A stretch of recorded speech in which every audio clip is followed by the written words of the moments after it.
आगामी 2024 लोकसभा के चुनाव के तारीखों का ऐलान अब नजदीक है। ऐसे में समाजवादी पार्टी ने लोकसभा प्रत्याशियों की लिस्ट भी जारी की है, जिसमें समाजवादी पार्टी के पूर्व कैबिनेट मंत्री रविदास मल्होत्रा को लोकसभा लखनऊ से इनको उम्मीदवार बनाने की घोषणा की है। रविदास मल्होत्रा जी, आज की खबर पर आपका हार्दिक स्वागत है। जिस तरीके से आगामी 2024 लोकसभा चुनाव की तारीखों का ऐलान भी अब होने वाला है, वो नज़दीक भी है। ऐसे में समाजवादी पार्टी ने आपको प्रत्याशी घोषित किया है लखनऊ से लोकसभा। क्या तैयारियां हैं, किस रणनीति पे इस चुनाव को लड़ेंगे? समाजवादी पार्टी के लखनऊ के सभी प्रमुख नेताओं, पार्षद, पूर्व पार्षद, जोनल प्रभारी, सेक्टर प्रभारी और पोलिंग इंचार्जों की एक बड़ी बैठक आज प्रदेश कार्यालय में हुई, जिसमें समाजवादी पार्टी के राष्ट्रीय अध्यक्ष माननीय अखिलेश यादव जी ने सबसे विचार विमर्श कर जो है सर्वसम्मत से निर्णय लिया कि मुझे लखनऊ लोकसभा का प्रत्याशी बनाया गया है। हम लोगों ने लगातार जनता के मुद्दों को लेके, जन समस्याओं को लेकर के संघर्ष किया है। आज से 49 साल पहले जब देश में आपातकाल लगा, मैं 20 महीने आपातकाल में जेल के अंदर बंद रहा और उसके बाद से लेकर आज तक 250 बार हम जेल में गए हैं और लखनऊ शहर के हर चौराहों पर हम लोगों ने संघर्ष करने का काम किया है। आज जो भारतीय जनता पार्टी के खिलाफ जन आक्रोश व्याप्त है, जनता का भाजपा से मोह भंग हो गया है, जनता सत्ता में परिवर्तन चाहती है। इस समय समाजवादी पार्टी ने और इंडिया मोर्चे ने हमको प्रत्याशी बनाया है। मैं पूरी ताकत से चुनाव लड़ूंगा और भारतीय जनता पार्टी को लखनऊ में हराने का काम होगा। भारतीय जनता पार्टी के जो सांसद हैं, जब लखनऊ आते हैं तो खबर छपती है कि कई महीनों के बाद सांसद लखनऊ आया। लखनऊ के जो सांसद हैं, रक्षा मंत्री हैं, उनको जनता की समस्याओं से कोई मतलब नहीं है, कार्यकर्ताओं से कोई मतलब नहीं है।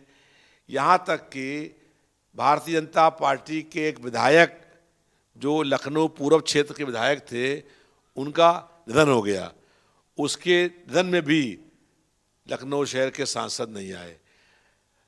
इससे स्पष्ट हो गया है कि उनको जनता की समस्याओं से कोई मतलब नहीं है। किसी के सुख दुख और कष्ट में रविदास जी लगातार जो है कि भारतीय जनता पार्टी लखनऊ सीट से जो है कि हमेशा से जीत हासिल की है और लखनऊ को एक बड़ा हॉट सीट के बतौर देखा भी जाता है और देश के जो रक्षा मंत्री राजनाथ जी हैं, वो यहाँ के सांसद भी हैं। तो किस तरीके के किन तैयारियों को लेकर उनके बीच में ये फाइट जो है कि बड़ा दिलचस्प होने वाला है?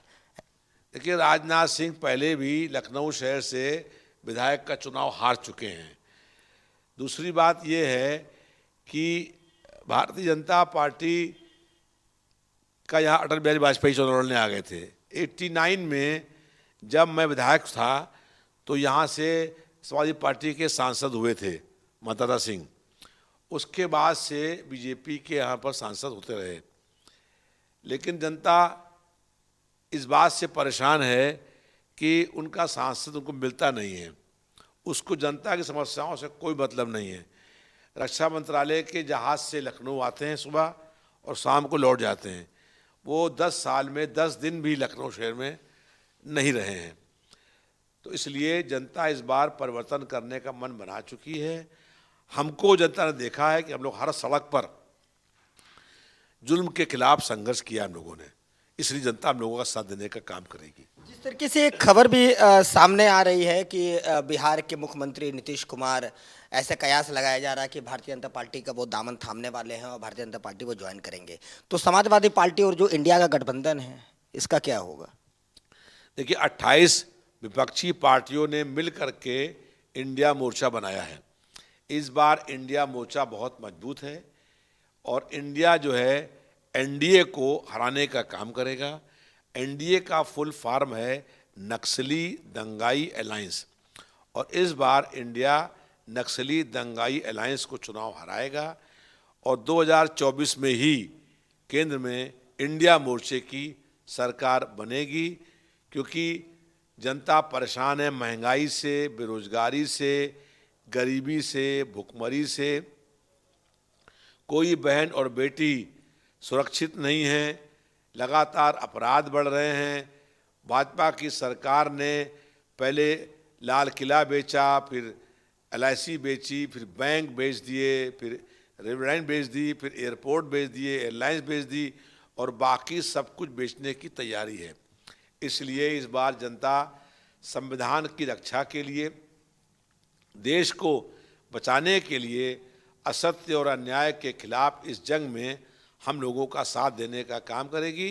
हम लोग भारतीय जनता पार्टी को जनता के आशीर्वाद से, जनता के सहयोग और समर्थन से हराने का काम करेंगे। आगामी 2024 का चुनाव तो नज़दीक है, इस बीच अभी लगातार अभी भी माहौल एक बना हुआ है कि श्री राम मंदिर का, जैसा कि आपने भी देखा होगा और हम सभी ने, कि कल बीते 22 तारीख को प्रधानमंत्री नरेंद्र मोदी ने प्राण प्रतिष्ठा किया रामलला के गर्भगृह के। उसमें तमाम दलों के पार्टी को और नेताओं को आमंत्रण भी दिया गया था और उसके बाद भी वो नहीं पहुंचे। आपके समाजवादी पार्टी के राष्ट्रीय अध्यक्ष अखिलेश यादव जी को भी निमंत्रण गया था। क्या कारण था, वो क्यों नहीं गए मंदिर? क्या अब वो जाएंगे प्रभु श्री राम के दर्शन करने? कि भगवान प्रभु श्री राम जी का जो भव्य मंदिर बनना था वो सुप्रीम कोर्ट के आदेश बना है और सुप्रीम कोर्ट ने एक ट्रस्ट बनाया, उस ट्रस्ट ने मंदिर का निर्माण किया था। भारतीय जनता पार्टी का इसमें कहीं कोई योगदान नहीं है। हम लोग भगवान श्री राम की पूजा करते हैं और भारतीय जनता पार्टी के लोग भगवान राम के नाम पर चंदा इकट्ठा करने का काम। उम्मीदवार घोषित हो गए हैं, क्या प्रभु श्री राम के अब दर्शन करके आप आगे चुनाव? निश्चित रूप से इंडिया मोर्चे की सरकार बनेगी। जो अधूरा मंदिर बना है, इस मंदिर का निर्माण का काम इंडिया मोर्चा पूरा करने का काम करेगा। उस समय भगवान श्री राम की जो मंदिर की कल्पना थी वो पूरी होगी। इस समय देश की राष्ट्रपति एक महिला हैं, दलित हैं, उनको बुलाया नहीं गया। जब देश के राष्ट्रपति को नहीं बुलाया गया क्योंकि दलित हैं और महिला हैं, तो इसलिए हम लोगों ने मान लिया कि अभी श्री राम जी ने हम लोग को नहीं बुलाया है। जब भगवान श्री राम हम लोग को बुलाएंगे, हम लोग मंदिर जाएंगे, उनकी पूजा करेंगे। और ये सुप्रीम कोर्ट के आदेश पर बन रहा है, इसमें भारतीय जनता पार्टी का कहीं कोई योगदान नहीं है। केवल चंदा खाने का काम भाजपा ने किया है और इनका राम में नहीं, हम लोग राम के भक्त हैं, ये नथुराम के भक्त हैं। क्या समीकरण होने वाला है चुनाव में इस बार? देखिए, जनता परेशान है, लगातार महंगाई बढ़ी है, बेरोजगारी बढ़ी है। सरकार ने, भाजपा सरकार ने जनता से वादे किए थे, किसी वादे को पूरा करने का काम नहीं किया गया है और इसलिए जनता ने मन बना लिया है, परिवर्तन और बदलाव होगा और 2024 में इंडिया मोर्चे की केंद्र में सरकार बनना तय हो गया है। तो देखिए, ये थे हमारे साथ रविदास मल्होत्रा जी, जिनको समाजवादी पार्टी ने लोकसभा सीट लखनऊ से इनको उम्मीदवार घोषित किया है और साफ तौर पे इनका ये कहना है कि पूरी समीकरण हमारी तैयार है और मजबूती से इस चुनाव को लड़ा जाएगा। वीडियो जर्नलिस्ट सुंदरम के साथ अवनीश श्रीवास्तव, आज की खबर, लखनऊ।